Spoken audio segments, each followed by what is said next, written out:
శివ అంటాని కొత్త పని మొదలు పెడుతుంటే ఇట్లయిపోయానుల్లా ఎవరి దిష్టి తలిగి పాడైందో సకదనాల కార్యం గింత కూడా ముంగట పడకుంటాయే.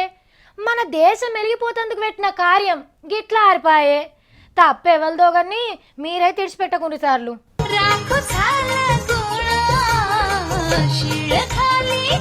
అర్రే కింద మంటలు లేసినాయి. అయినా మీద ఎగురుతూనే ఉన్నారు. పొగ ఎక్కువైతే అంటే పర్ఫార్మెన్స్ పెంచుతుండ్రు వీళ్ళు. స్పెషల్ ఎఫెక్ట్ అనుకుంటుర్రా ఏంది? అమ్మో మనుషులు కనబడకుండా అయినా డ్యాన్సులు ఆపుతాను లేరు కదా.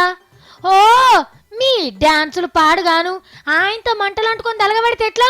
ఉరుకుండ్రి. అగో స్టేజీ మొత్తం తలగబడిపోయింది. 16 ఫైర్ ఇంజన్లను తెప్పించి నీళ్లు కొడితే గప్పుడు ఆగినాయి. మన దేశంలో వస్తువులను తయారు చేయాలి అని మేక్ ఇన్ ఇండియా పేరు మీద బొంబాయిలో పెద్ద పేరంటం పెట్టిండ్రు. లీడర్లు యాక్టర్లే కాదు బయటి దేశాలకెళ్ళి కూడా పెద్ద పెద్ద కంపెనీల ఓనర్లు వచ్చిండ్రు. మనోళ్ళతోని డ్యాన్స్ ప్రోగ్రాంలు పెట్టించి ఖుషి చేద్దామంటే మేక్ ఇన్ ఇండియాలా అస్సలు మేకింగ్ అంటే ఏందో జరిగింది.